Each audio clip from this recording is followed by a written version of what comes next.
सामान्य अध्ययन के चैनल पे आपका स्वागत है। आज देखेंगे यूपीएससी में पूछे गए कुछ प्रश्नों को। प्रश्न है, कैबिनेट मिशन योजना के अंतर्गत संविधान निर्मित परिषद में प्रत्येक प्रांत की आवंटित सदस्य संख्या निर्धारित करने के लिए एक प्रतिनिधि कितनी जनसंख्या के अनुपात में था? तो ऑप्शन बी हमारा सही उत्तर होगा, 10 लाख व्यक्ति। अगला प्रश्न है, बी आर अंबेडकर का संविधान सभा में निर्वाचन हुआ था। ऑप्शन ए पश्चिम बंगाल से, ऑप्शन बी मुंबई प्रेसिडेंसी से, ऑप्शन सी तत्कालिक मध्य भारत से और ऑप्शन डी पंजाब से। तो हमारा राइट आंसर जो होगा ऑप्शन ए पश्चिम बंगाल से। अगला प्रश्न है, निम्नलिखित कथनों में से कौन सा एक सही है? तो ऑप्शन ए वर्ष 1946 में प्रांतीय सभाओं द्वारा भारत की संविधान सभा चुनी गई। तो ऑप्शन ए राइट आंसर है, क्योंकि वर्ष 1946 में प्रांतीय सभाओं द्वारा भारत की संविधान सभा चुनी गई। अगला प्रश्न है, भारत के लिए संविधान सभा की रचना हेतु संविधान सभा का विचार निम्नलिखित में से सर्वप्रथम किसने प्रस्तुत किया था? ऑप्शन ए स्वराज पार्टी ने 1924 में, ऑप्शन बी कांग्रेस पार्टी ने 1936 में, ऑप्शन सी मुस्लिम लीग ने 1942 में, ऑप्शन डी सर्वदल सम्मेलन ने 1946 में। तो हमारा जो राइट आंसर होगा ऑप्शन ए होगा, स्वराज पार्टी ने 1924 में।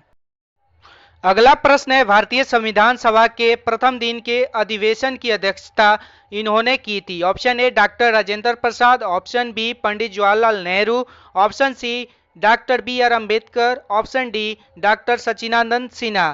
तो हमारा जो राइट आंसर होगा ऑप्शन डी हमारा राइट आंसर होगा, डॉक्टर सच्चिदानंद सिन्हा।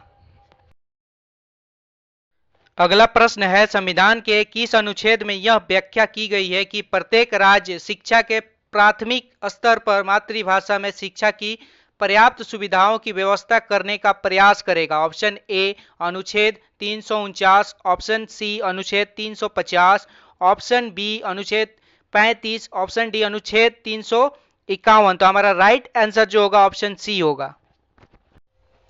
अगला प्रश्न है, नीति निर्देशक सिद्धांतों के निम्नलिखित अनुच्छेदों में से कौन सा अंतर्राष्ट्रीय शांति और सुरक्षा के संदर्भ से संबंधित है? ऑप्शन ए अनुच्छेद 51, ऑप्शन बी अनुच्छेद 48 क, ऑप्शन सी अनुच्छेद 43 क और ऑप्शन डी अनुच्छेद 41। तो हमारा राइट आंसर जो होगा ऑप्शन ए होगा। अगला प्रश्न है, भारत के संविधान के लिए निम्नलिखित अनुच्छेदों में से किसके अनुसार प्रत्येक राज्य की राज्यपालिका शक्ति का इस प्रकार प्रयोग किया जाएगा जिससे कोई प्रतिकूल प्रभाव ना पड़े? ऑप्शन ए अनुच्छेद 257, ऑप्शन बी अनुच्छेद 258, ऑप्शन सी अनुच्छेद 355, ऑप्शन डी अनुच्छेद 356। तो हमारा जो राइट आंसर होगा ऑप्शन बी होगा, अनुच्छेद 258।